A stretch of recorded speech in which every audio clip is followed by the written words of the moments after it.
বন্ধুরা আজকে দেখো বানাবো একটা খুবই ম্যাজিক্যাল উপকারী একটা হেয়ার অয়েল। তো প্রথমে এই তেলটা বানানোর জন্য আমি এই নারকেল তেলটা কিনে এনেছি। তোমরা অন্য নারকেল তেলও ব্যবহার করতে পারো। তারপর নারকেল তেলটুকু আমি জাল করছি, একটু জাল করে নিয়েছি।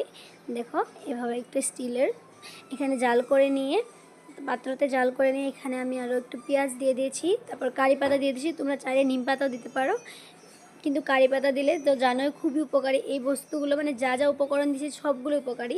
তো পেঁয়াজ চুলের জন্য খুবই ভালো, তারপর কারি পাতাও ভালো। তো এগুলো একটু টাইম জাল করে নিব।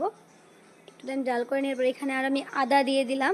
আদাগুলো কেটে দিয়েছি, পেস্ট করে দিইনি, কারণ পেস্ট করে দিলে একদম যখন মানে তেলটা ছাঁকবো তখন মানে একটু একটু গাছ থেকে যায়, তো এভাবে পেস্ট করে দিলে হয়,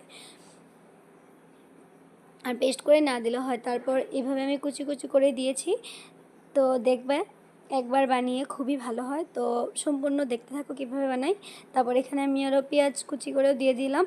এখন সব কিছু একসাথে জাল করে নিব। এখন মেথিও দিয়ে দিলাম।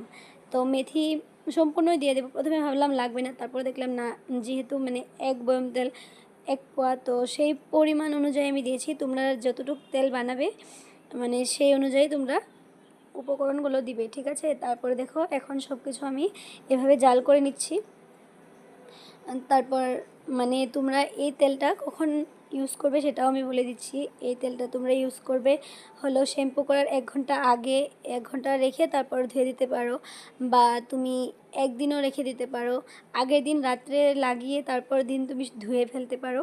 কিন্তু যেহেতু মানে একটু কারি পাতা আছে, তো একটু অন্যরকম মানে একটা স্মেল আসে। তো কারো যদি স্মেলটা মানে যদি তোমাদের একটু মানে সহ্য না হয়, তাহলে তোমরা কি করবে, ওটা মানে 1 ঘন্টা আগে রেখে বা 2 ঘন্টা এরকম রেখে তোমরা ধুয়ে ফেলতে পারো। তারপর দেখো এইভাবে আমার জাল করা হয়ে গেল কথা বলতে বলতে। তারপর হয়ে যাওয়ার পর নামিয়ে নিব একটা কাচের পাত্রতে, বা প্রথমে আমি বাটিতে নামিয়ে নিয়েছি, যেহেতু গরম গরম এভাবে নামাইনি। যখন এই কালো রঙটা হবে তখন বুঝে যাবে যে হয়ে গেছে। তারপর দেখো হয়ে গেছে। এখন আমি ছেঁকে নেব একটা ছাঁকনির সাহায্যে। দেখো কতটুকু তেল বেরিয়েছে। তো আরেকটু বের হয়েছে, সেটুকু আমি দেখাইনি, এটুকু বের হয়ে গেছে। এখন তেলটুকু আমি একটা কাচের পাত্রেতে ভরে রাখবো। তো আগে কাচের পাত্রটা ধুয়ে মুছে আমি রেখেছিলাম, সেখানে এটা রেখে দেব। এটা খুবই উপকারী, আপনারা একবার বানিয়ে দেখবেন, তারপর রেজাল্টটা দেখবেন যে কি হয়। আমি লাগাই, অনেক চুল পড়াও বন্ধ হয়। তারপরে দেখো আমি এই পাত্রটা রেখে দিলাম। তো সবাই ভালো থাকবেন, নিজের যত্ন নেবেন। তো ঠিক আছে, আজকের জন্য এখানে রেখে দিচ্ছি।